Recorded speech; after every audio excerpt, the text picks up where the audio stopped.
இன்னைக்கு நாம மனித மனசை அப்படியே உலுக்கி எடுக்கிற ஒரு மிகச்சிறந்த கவிதையை ஆழமா அலச போறோம். பால் ஆண்ட்ரோமேடா எழுதின வெறும் 6 வரி கவிதை தான் இது. ஆனா இதுல ஒளிஞ்சிருக்கிற அர்த்தம் சான்ஸே இல்ல. இது சும்மா படிச்சுட்டு போற வார்த்தைகள் கிடையாது. நம்மள நாமே முழுசா உணர்றதுக்கான ஒரு பயணம்னு சொல்லலாம். வாங்க இந்த கவிதைக்குள்ள அப்படி என்னதான் இருக்குன்னு ஒன்னா சேர்ந்து தேடலாம். சரி, நேரடியா விஷயத்துக்கு வரும். இந்த கவிதையோட முதல் வரியை கவனிங்களேன். நீயாக இருந்து அன்பு தீயை உசுப்பி விடுவாயா அப்படின்னு ஒரு ஆழமான கேள்வியோட கவிஞர் தொடங்குறார். இதுல எவ்வளவு உணர்ச்சி கொட்டி கிடக்கு பாத்தீங்களா? நாம இருக்கணும், எந்த முகமூடியும் இல்லாம நம்ம உண்மையான அடையாளத்தோட இருக்கணும் சொல்ற அந்த தொடக்கமே நம்மள ஒரு உழுக்குதுல. பகுதி 1, அடையாளத்தின் தீப்பொறி. எந்த ஒரு பெரிய மாற்றத்துக்கும் முதல்ல நாம இருக்கிறது தாங்க ரொம்ப முக்கியம். இப்போ இந்த அன்பு தீ அப்படின்ற வார்த்தையை கொஞ்சம் உத்து பாருங்க. இது ஏதோ சும்மா மென்மையான அமைதியான ஒரு உணர்வு கிடையாது. உசுப்பி விடுவாயா அப்படின்னு கவிஞர் கேட்கிறாருன்னா அது உங்க உள்ளத்துல இருந்து வெடிச்சு கிளம்ப வேண்டிய ஒரு பவர்ஃபுல்லான எனர்ஜி. அது தானா எரியாதுங்க. உங்க உண்மையான அடையாளத்துல இருந்து நீங்களா பிடிச்சு பத்த வைக்க வேண்டிய ஒரு நெருப்பு அது. அடுத்தது பகுதி 2, நீதியின் நெருப்பு.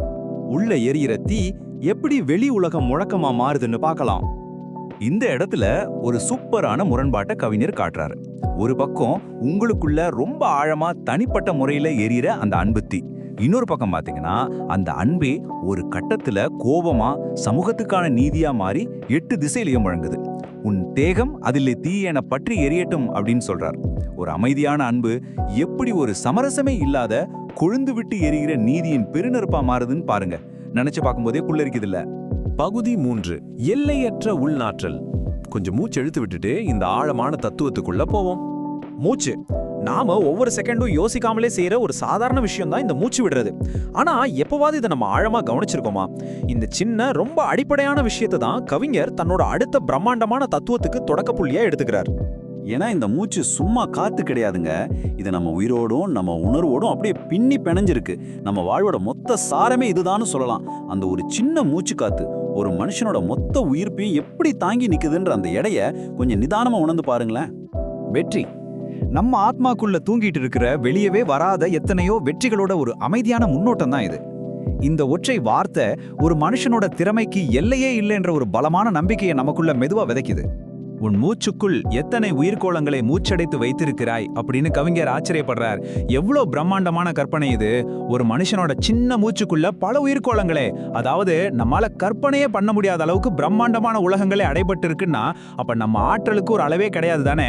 நம்மளை பத்தி நாம என்ன நினைச்சிட்டு இருக்கோமோ அதை விட நாம பல மடங்கு சக்தி வாய்ந்தவங்கன்னு இந்த வரிகள் நம்ம முகத்துல அடிச்ச மாதிரி சொல்லுது.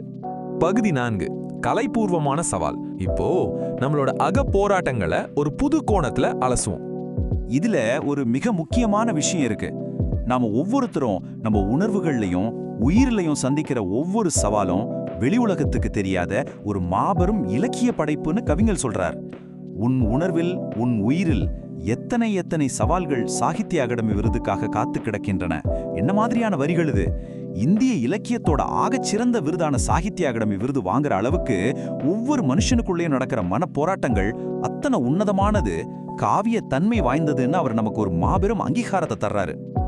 இது மிகச்சிறப்பா எதை விளக்குதுன்னா, நம்ம வெளிக்காட்டுற அந்த அமைதியான முகத்துக்கு பின்னாடி ஒளிஞ்சிருக்க மிகப்பெரிய சரித்திரங்களை தான்.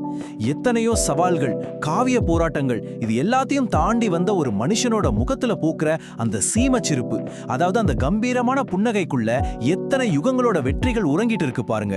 அப்போ புன்னகைன்றது வெறும் முகபாவனை மட்டும் இல்லைங்க, பல ஆயிரம் போர்களை கடந்து வந்த ஒரு ஆன்மாவோட அமைதியான வெற்றி முழக்கம்தான் அது. இதை எவ்வளவு அழகா ஒரு வரியில சொல்லிட்டார்ல. இப்போ இந்த அலசலோட உச்சகட்டத்துக்கு வந்துட்டோம். பகுதி 5, விழித்தெழ ஒரு அழைப்பு. நண்பர்களே, இது நம்ம செயல்பட வேண்டிய நேரம். இந்த அடுத்த படிநிலைகள் எப்படி வரிசையா அடுக்கப்பட்டிருக்குன்னு பார்ப்போம். முதல் படி விழித்தெழுதல். இன்றிலிருந்து நீ சிந்திக்க எழு அப்படின்னு சொல்றார். இது ஏதோ காலையில தூங்கி எந்திரிக்கிறது கிடையாதுங்க, ஒரு முழுமையான விழிப்புணர்வை அடையிறது. 2வது சிந்தித்தல். இங்கதான் ஒரு அற்புதமான சீக்ரெட் இருக்கு. நீ செய்ய போகும் விந்தைக்கு அதுவே பழு. அதாவது நீங்க செய்ய போற ஒரு மாபெரும் செயலுக்கான அழுத்தம், உந்து சக்தி இல்லனா அந்த பவர் எல்லாமே வேற எங்கேயோ இல்ல, உங்க சிந்தனையோட இடையில தான் இருக்கு.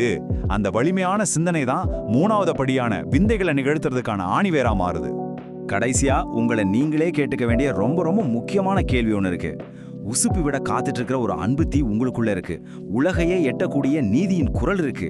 பிரம்மாண்டமான உயிர்கோளங்களையே அடக்கியாள்ற ஆற்றல் இருக்கு.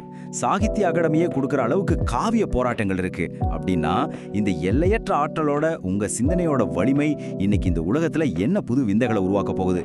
கொஞ்சம் யோசிச்சு பாருங்க. எழுந்துருங்க, செயல்படுங்க. பால் ஆண்ட்ரோமேடாவோட இந்த வார்த்தைகள் கண்டிப்பா உங்களுக்குள்ள ஒரு புது நெருப்பு பத்த வச்சிருக்கோம்னு நம்புறேன்.